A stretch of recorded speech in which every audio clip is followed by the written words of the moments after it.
Meeting शुरू करने से पहले हमने छत्रपति शिवाजी महाराज,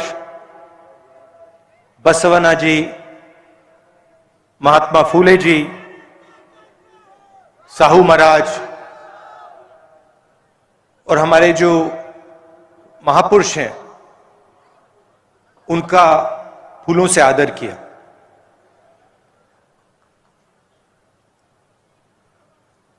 ये जो हमने आदर किया, इसका मतलब क्या है? ये हमने किस कारण किया, क्यों किया? हमने इसलिए किया क्योंकि इन लोगों ने अपनी जिंदगी, पूरी की पूरी जिंदगी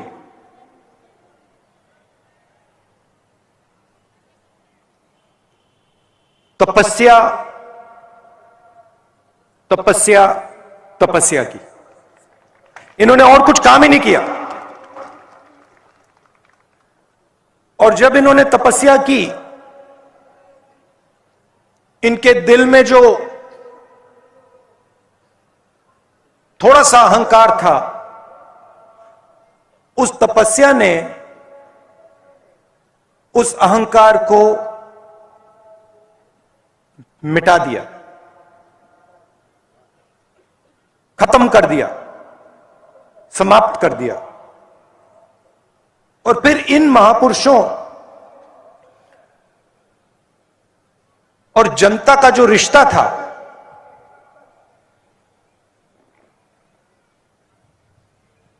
वो बिल्कुल दूसरे तरीका का रिश्ता था।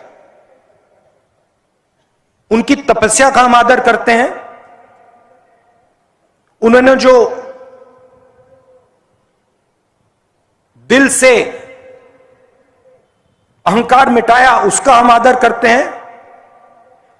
और जो इनका रिश्ता था हिंदुस्तान के लोगों से, उसका हम आदर करते हैं।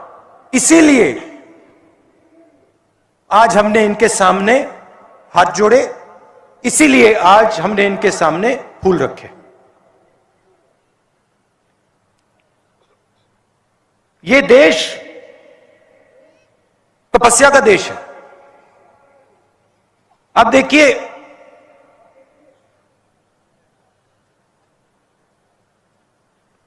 जिनके भी सामने हम हाथ जोड़ते हैं, वो सब के सब तपस्वी हैं। गांधी जी को देखिए, शिवाजी महाराज को देखिए, सरदार पटेल को देखिए। ये देश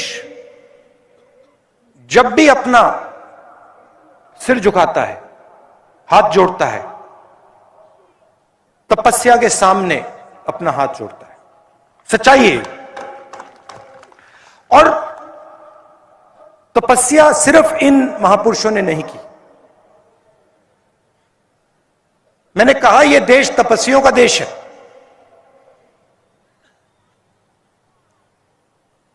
इस देश के किसान भी तपस्या करते हैं, दिन भर तपस्या करते हैं। इस देश का मजदूर तपस्या करता है। इस देश का छोटा व्यापारी तपस्या करता है। मगर आज इस देश में उसको तपस्या का फल नहीं मिलता। वो मर जाए, पिस जाए, 24 घंटा काम करे, उसे तपस्या का फल नहीं मिलता। पूरा का पूरा फायदा जो किसानों को मिलना चाहिए,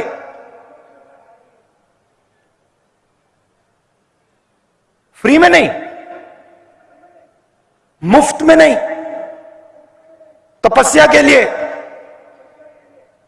देश को खून पसीने, मजदूर के हाथ फट जाते हैं, खून निकल जाता है, तपस्या का फल नहीं मिलता।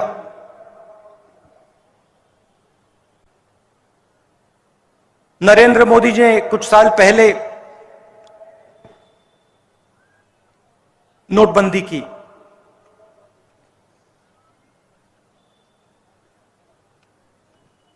आठ बजे रात को कहा, भाइयों और बहनों,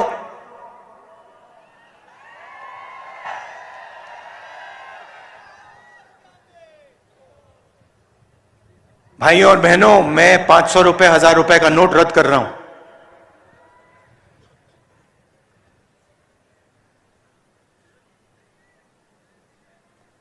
काले धन के खिलाफ मैं लड़ाई लड़ रहा हूं। और कुछ दिन बाद उन्होंने कहा, अगर काला धन नहीं मिटा तो मुझे फांसी से लटका देना।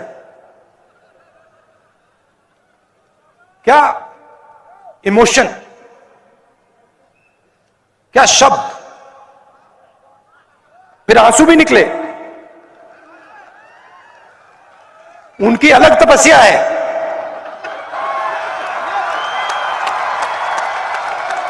तपस्या है मगर अलग है। वो तो आपको दिखता है आंसू वाली। खैर, नोटबंदी की, गलत जीएसटी लागू की, 5 अलग अलग टैक्स,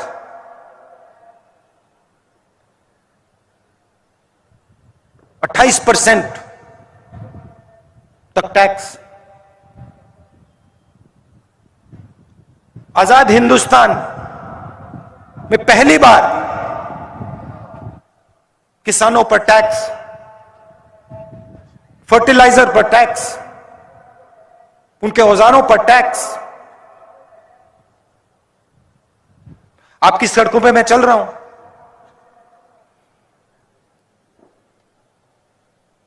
लोग कहते हैं 3500 किलोमीटर चल रहे हैं, कोई मतलब नहीं है। यह आप मत सोचो कि मुश्किल काम है, मुश्किल काम नहीं है, आसान काम है। आप यात्रियों से पूछ लो, बैठे हैं वहां पे, बताओ भाई आसान है मुश्किल है? आसान है मुश्किल है? आसान है। आसान क्यों है? हम नहीं चल रहे, हम अपनी शक्ति का प्रयोग नहीं कर रहे हैं। आपका प्यार, आपकी शक्ति हमें आगे धकेल रही है।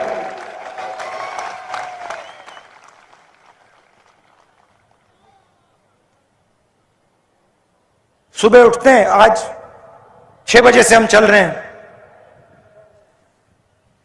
8 बज गए,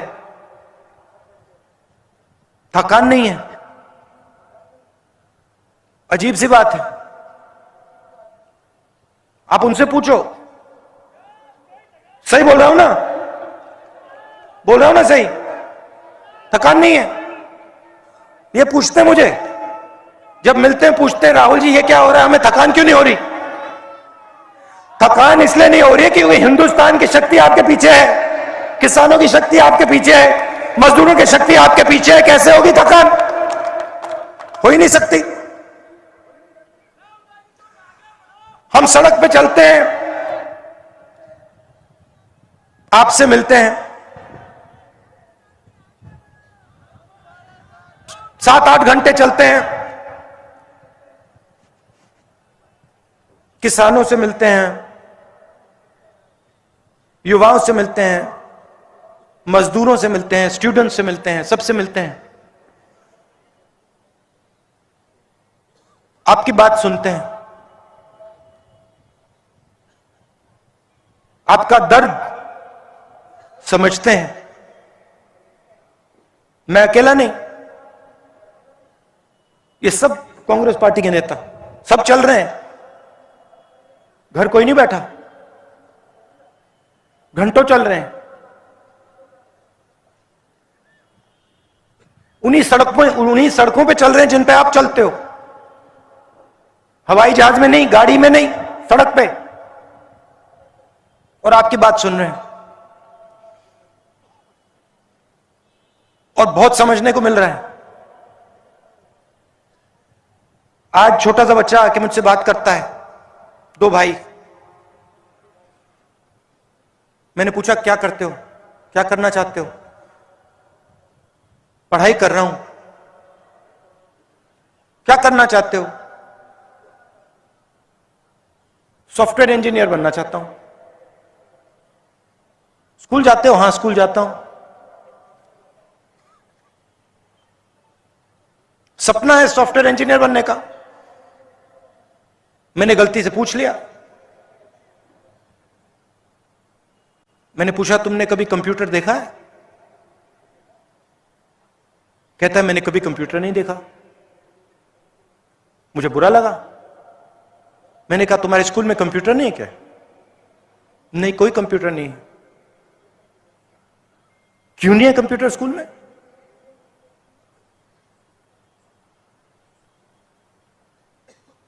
क्योंकि हिंदुस्तान का पूरा धन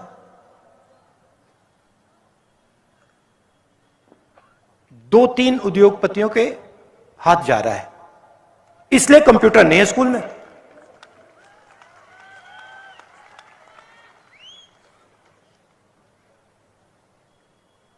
और वही बात किसान के साथ एमएसपी नहीं मिलती। क्यों नहीं मिलती? कर्जा माफ नहीं होता। क्यों नहीं होता? मजदूर भी वही कहता है, मनरेगा का पैसा नहीं मिलता, काम नहीं मिलता। क्यों नहीं मिलता? भाई और बहनों, पैसे की कोई कमी नहीं है इस देश में। पैसे की कोई कमी नहीं है। यहां पे हमारे किसान भाई बैठे हैं ना, आपने पंप देखा है ना, जो ट्यूबवेल वाला पंप होता है, उसको ऑन करते हो पानी निकलता है ना, वैसा ही पंप लगा रखा है। हंसो मत, आपके जेबों में से पैसा निकाल रहा है वो पंप।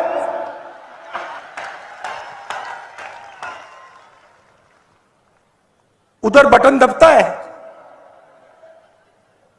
दिल्ली में, बंबई में, मुंबई में बटन दबता है, पंप चालू होता है, किसानों के जेब में से पैसा निकलता है, मजदूरों के जेब में से पैसा निकलता है।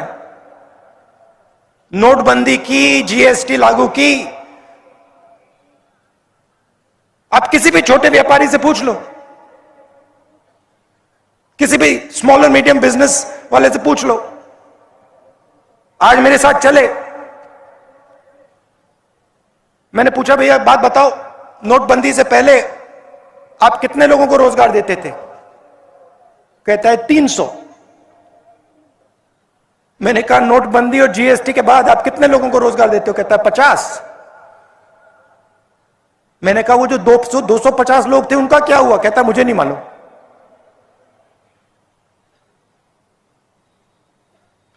नोटबंदी और जीएसटी ने यह काम किया है। जो हिंदुस्तान की रीढ़ की हड्डी थी, जो रोजगार देती थी, जो छोटे व्यापारी, किसान, स्मॉल और मीडियम बिजनेस जो चलाते हैं, जो लाखों बिजनेसेस हैं, मगर हर एक बिजनेस 300, 400, 500, 1000, 2000, 3000 लोगों को रोजगार देता था, उन सब को खत्म कर दिया।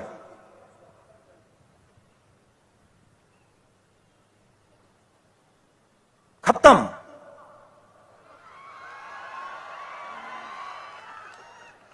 बहाना बनाया कि काले धन को हम मिटा देंगे और हिंदुस्तान की रोजगार की रीढ़ की हड्डी को तोड़ दिया। मैं पूछता हूं आपसे,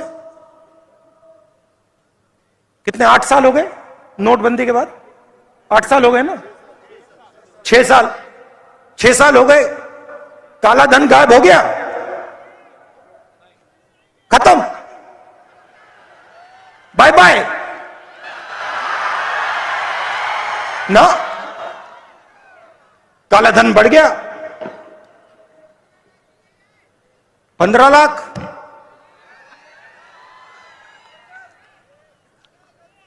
हाँ,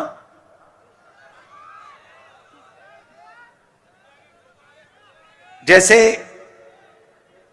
जैसे आपके जो बड़े प्रोजेक्ट्स हैं ना, महाराष्ट्र से गायब हो रहे हैं। फॉक्सकॉन का प्रोजेक्ट गायब हो गया, एयरबस का प्रोजेक्ट गायब हो गया, वैसे ही 15 लाख गायब हो गया, खत्म।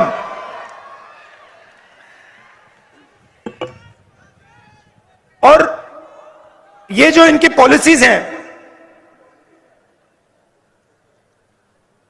इससे डर फैलता है।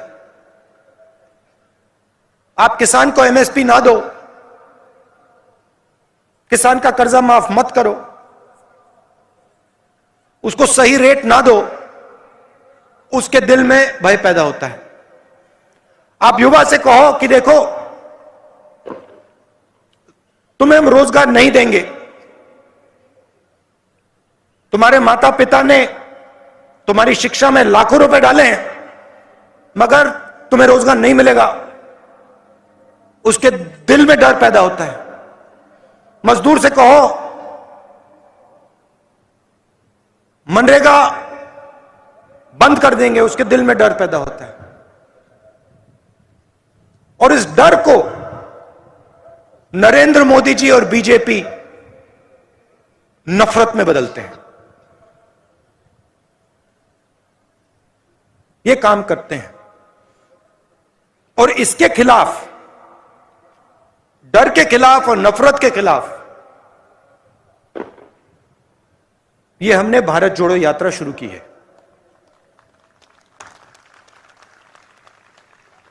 कन्याकुमारी से श्रीनगर तक 3600 किलोमीटर पैदल। और आप पूछ लो, बहुत मजा आ रहा है सबको, कुछ कष्ट नहीं हो रहा। आपसे मिल रहे हैं, आपसे सीख रहे हैं, बहुत मजा आ रहा है। और इस यात्रा को कोई शक्ति नहीं रोक सकती। ये जाएगी श्रीनगर, वहां पे तिरंगा फहराएगी।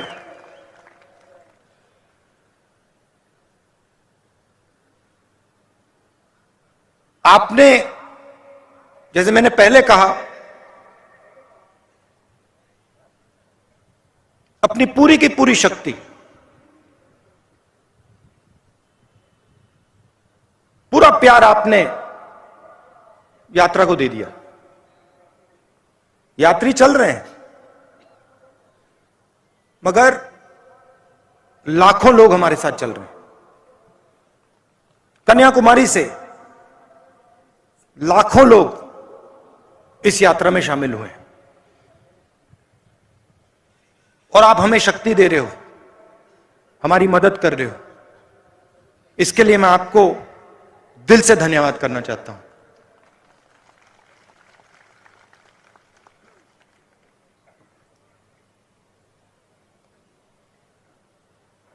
बहुत अच्छा लग रहा है।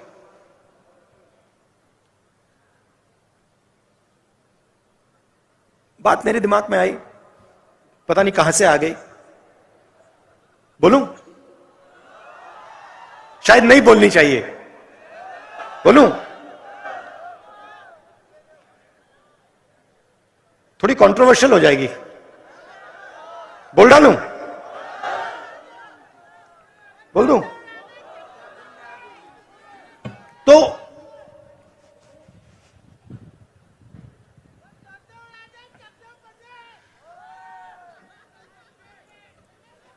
बताता हूं, बोल देता हूं। चलो, मैं केदारनाथ गया एक बार।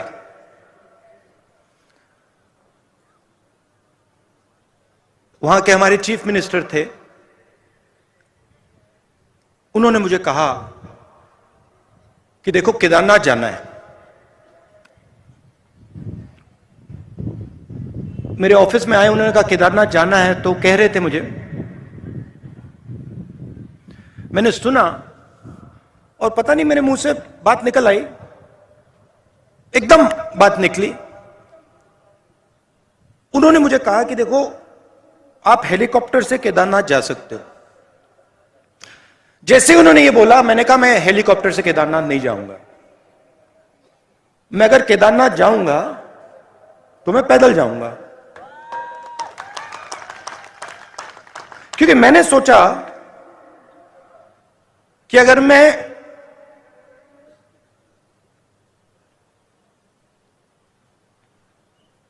शिव के मंदिर में जा रहा हूं, जो मतलब मैंने तपस्वी की बात की, जो सबसे बड़े तपस्वी थे, अगर मैं उनके घर जा रहा हूं तो हेलीकॉप्टर में जाने का कोई मतलब ही नहीं है। मतलब मैं तपस्वी के यहां जा रहा हूं और मैं 15 किलोमीटर तपस्या नहीं कर सकता क्या? तो मैंने कहा देखो, मैं जाऊंगा मगर हेलीकॉप्टर लेकर नहीं जाऊंगा, पैदल जाऊंगा। कहते हैं ठीक है। मैं पैदल गया। पैदल गया, वहां पे बहुत अच्छा लगा। बड़ी ठंड थी।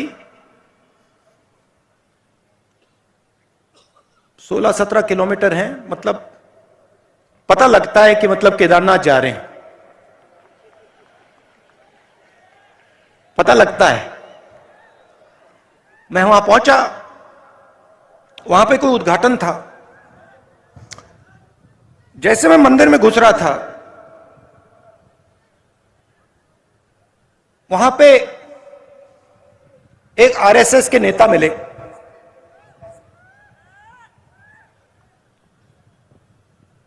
मैंने नमस्ते की।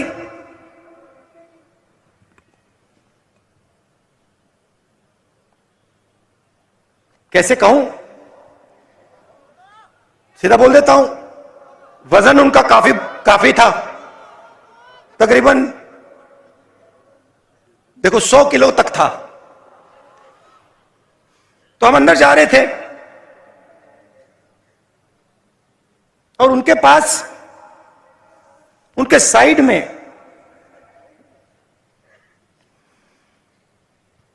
एक नौकर था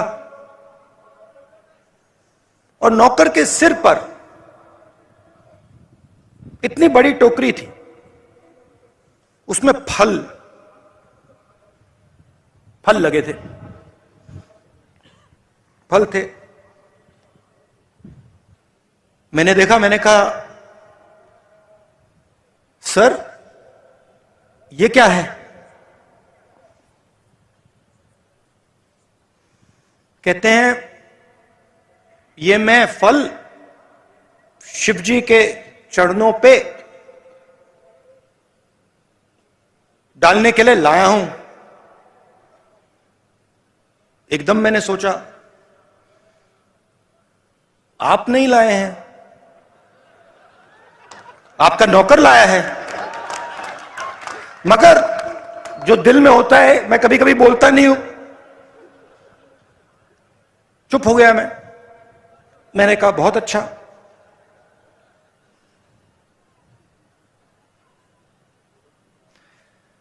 मुझे देखते हैं, कहते हैं आप कब आए? मैंने कहा मैं तो कल रात को आया था। आप कैसे आए? मैं तो चल के आया। 100 किलो का वजन था, तो मैंने बदतमीजी नहीं करनी थी, तो मैंने सवाल नहीं पूछा। मैं चुप हो गया। मगर उन्होंने कहा मैं तो हेलीकॉप्टर से आया। मैंने सोचा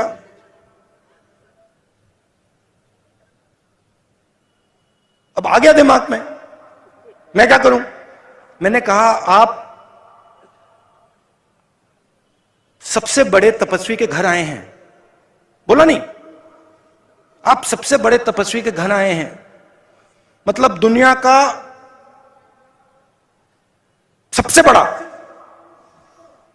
और उसके घर आप हेलीकॉप्टर से आए। कुछ नहीं कहा, चुप हो गया। चलिए, हम गए, धक्का मुक्की हुई वहां पे। मुझसे बुजुर्ग थे तो मैंने कहा आप आइए। गए, उन्होंने मतलब हाथ जोड़े, पूजा हुई, मैंने भी हाथ जोड़े, पूजा खत्म हुई, बाहर निकले। मुझे कहते हैं राहुल जी, आपने शिव जी से क्या मांगा?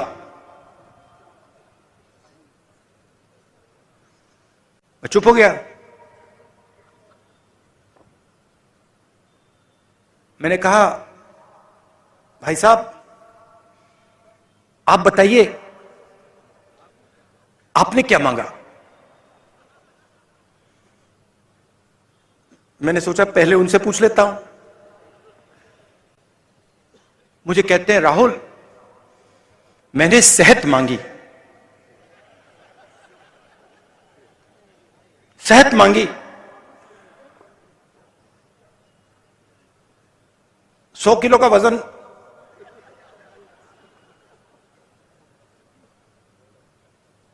शिव जी से सेहत मांगी। अगर आप केदारनाथ पैदल आ जाते सेहत मिल जाती।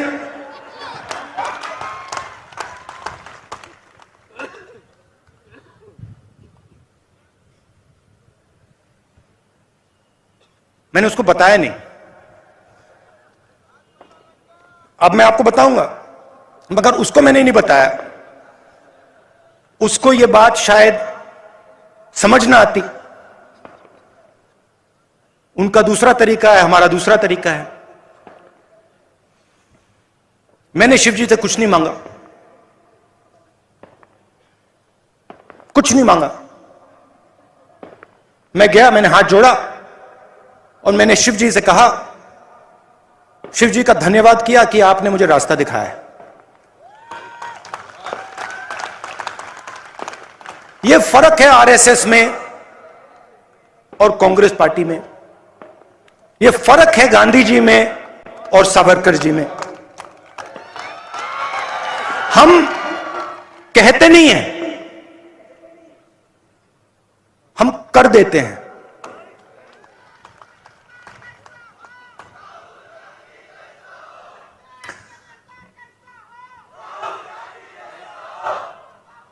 और ये जो मैंने बोला आप सब समझोगे। देखो हमारे सारे कार्यकर्ता हैं, हमारे सारे नेता हैं, ये आप सब समझ जाओगे। ये जो महापुरुष हैं, शिवाजी महाराज, फूले जी, अंबेडकर जी, गुरु गोविंद सिंह जी, मौलाना आजाद जी, जब हम इनके सामने हाथ जोड़ते हैं, हम इनका धन्यवाद करते हैं। हम इनका इसलिए धन्यवाद करते हैं कि इन्होंने हमें रास्ता दिखाया है, इन्होंने हमें जीने का तरीका दिया है। तो यह मैं आपसे कहना चाहता था। आप सबका बहुत बहुत धन्यवाद। आपने इतना प्यार दिया, इतनी हमारी मदद की। नमस्कार, जय हिंद।